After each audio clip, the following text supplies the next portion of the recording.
y duele mucho, con lo cual la aplicación es muy limitada. Aún así hay técnicas que se siguen usando. El tratamiento electroconvulsivo en la depresión es exactamente eso, pero necesitas anestesiar al enfermo y aplicar una corriente muy amplia, etc. Sin embargo, si puedes abrir el cráneo y estimular directamente el cerebro, las investigaciones, por ejemplo, de Wilder Penfield en Montreal a principios de siglo, pues demostraron de una forma muy clara la enorme cantidad de cosas que podemos aprender sobre la organización del cerebro gracias a ese tipo de intervención. Y nosotros lo que queríamos hacer es hacer eso mismo, sin tener que abrir el cráneo, sin tener que coger enfermos que necesitan operaciones como sujetos de investigación. Y entonces la estimulación magnética transcraneal es una técnica que permite usar un campo magnético para hacer de puente entre la corriente que uno aplica fuera del cráneo y la corriente que induces en el cerebro. Y el puente se crea por el campo magnético gracias a las leyes de Faraday, de las leyes de inducción electromagnética. Tú pasas una corriente por una bobina y el flujo de corriente genera un campo magnético perpendicular a esa bobina, y ese campo magnético, en la medida en que cambie en el tiempo, inducirá una corriente secundaria en otro conductor, en cualquier otro conductor que esté adecuadamente orientado. Entonces, si colocas una bobina de cable eléctrico de cobre, por ejemplo, y descargas un pulso eléctrico suficientemente fuerte, se generará un campo magnético perpendicular.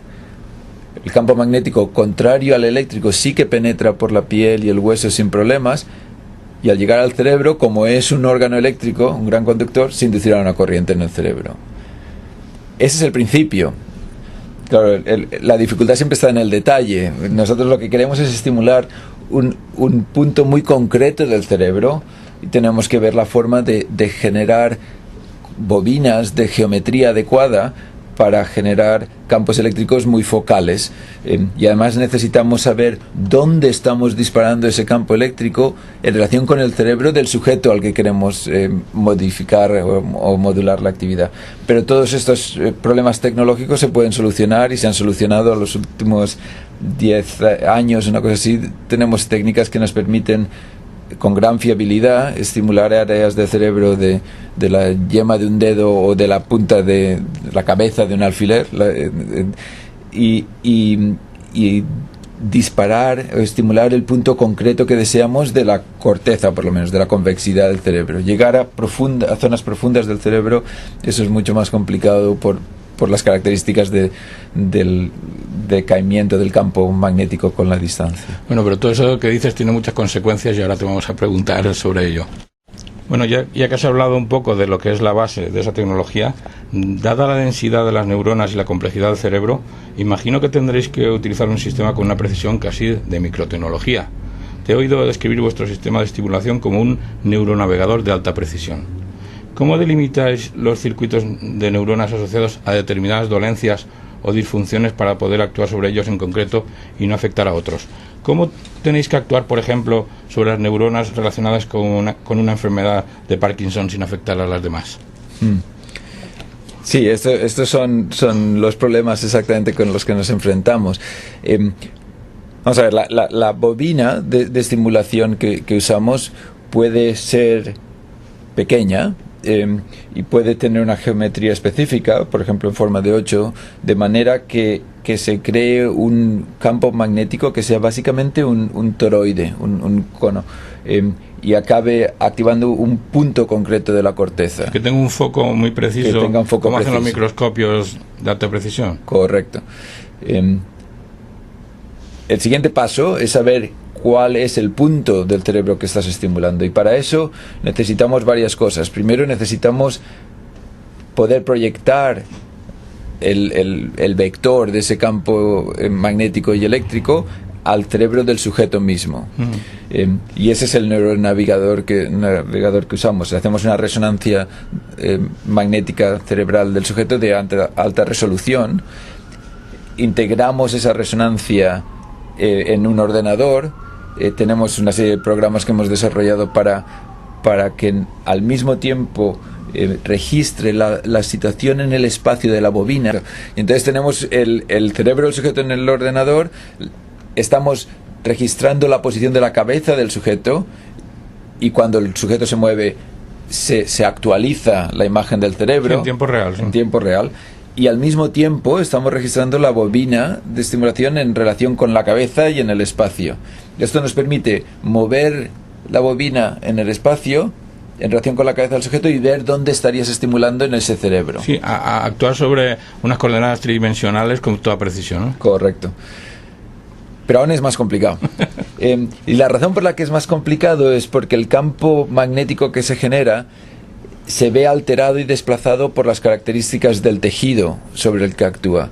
Entonces, si uno tiene más cantidad de líquido cefalorraquídeo, el líquido que rodea al cerebro, o tiene el cerebro en sus sulcos y giros, en las circunvoluciones más abiertas o más cerradas, dependiendo de características muy precisas del cerebro y del tejido que uno tiene, de la anatomía, ¿no? De la anatomía, pues acaba cambiando la distribución de esa corriente eléctrica. Con lo cual, además de tener la neuronavigación, necesitamos hacer un modelo matemático, computarizado, de las características eléctricas y de resistencia de ese tejido en ese sujeto, de ese cerebro en ese sujeto, y normalizar el campo eléctrico basado en eso.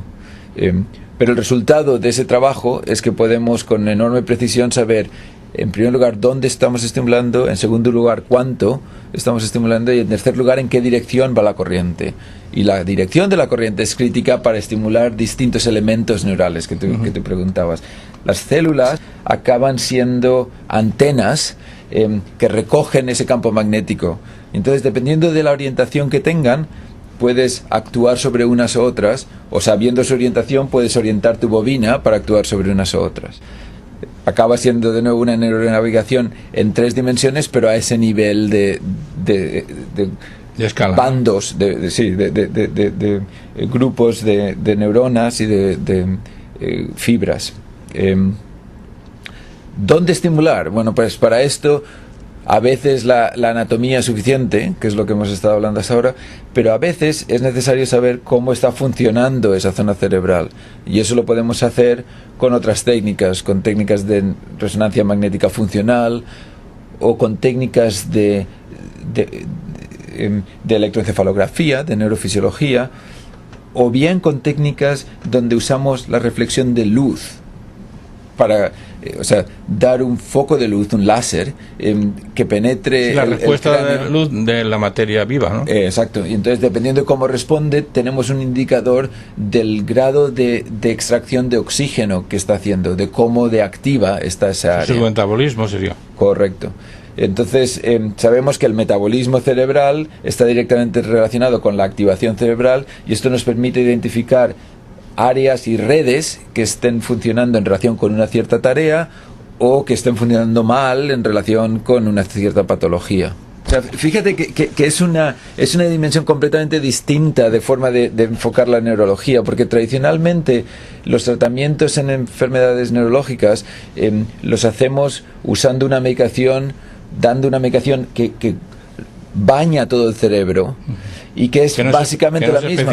No es específica. Que no actúa sobre ciertas zonas de la geografía del cerebro, correcto, sino sobre todas, ¿no? Sobre todas. Y las de alrededor. Y claro, y el problema con eso es que algunas de esas zonas son las que queremos actuar para normalizarlas, pero otras ya están intentando normalizar. Y entonces es malo actuar sobre ellas, de hecho, y eso da lugar a efectos secundarios de la medicación. Yo a los estudiantes les digo, así en plan provocador, que si uno quiere coger y llenar de agua esta copa, y lo que hacemos es abrir el techo de este cuarto y dejar que llueva, sin duda llenaremos de agua esta copa, pero vamos a hacer un desastre con todo el despacho. Y la diferencia es que con técnicas de neuromodulación como estas se puede precisar dónde está la copa en el espacio. Que todas las gotas caigan en la taza en lugar del resto. Correcto. Muy bien. Y el reto es saber dónde está exactamente la copa y qué tipo de gotas hacen falta. Vale, muy bien. Con esta técnica que has desarrollado parece que se puede modular el comportamiento de las neuronas en diferentes áreas del cerebro. ¿Es posible aumentar las redes neuronales que tienen bajo nivel de actividad? por alguna razón. Por ejemplo, como sucede en determinadas partes de su cerebro a los niños autistas. O al contrario, sois capaces de inducir más bajo nivel de actividad en las neuronas con mayor irritabilidad causadas, por ejemplo, por focos de epilepsia. Todo esto ya se puede llevar a cabo de una forma controlada con la tecnología que tenéis disponible, o estáis solo en el principio. ¿En qué grado de evolución está este proceso? Sí, las dos cosas son ciertas. Todo esto se puede llevar a cabo ya y se está llevando a cabo tanto en situación experimental, puramente en estudios clínicos, como en aplicaciones clínicas. Trasladar este tipo de aplicaciones a intentar ayudar a los enfermos hoy. Pero a pesar de ello, estamos todavía en el principio de esto. O sea, las formas de estimulación, cómo sacar el máximo partido, cómo hacerlo lo más eficaz posible para un individuo, esto yo creo que estamos totalmente al principio y que va a cambiar muy notablemente y avanzar muy notablemente en las próximas décadas. Pero aún así estamos ya en situación para poder aplicar estas técnicas a enfermos de forma segura y ayudarles con sus síntomas. Yo creo que ese es el gran reto, sinceramente. El gran reto es empezar a trasladar este tipo de cuestiones que aprendemos de investigaciones bien hechas y cuidadosamente hechas, trasladarlas a la mejora clínica de los enfermos hoy por hoy. Con la gran virtud de que, como decíamos antes, no es ya ayudar al enfermo con infarto cerebral, sino es ayudar a don Vicente, que resulta que tiene un infarto cerebral, porque es ese tipo de grado de individualización de la intervención que es posible. Álvaro, hay una enfermedad en los niños que está muy de actualidad. Se llama trastorno de hiperactividad y déficit de atención.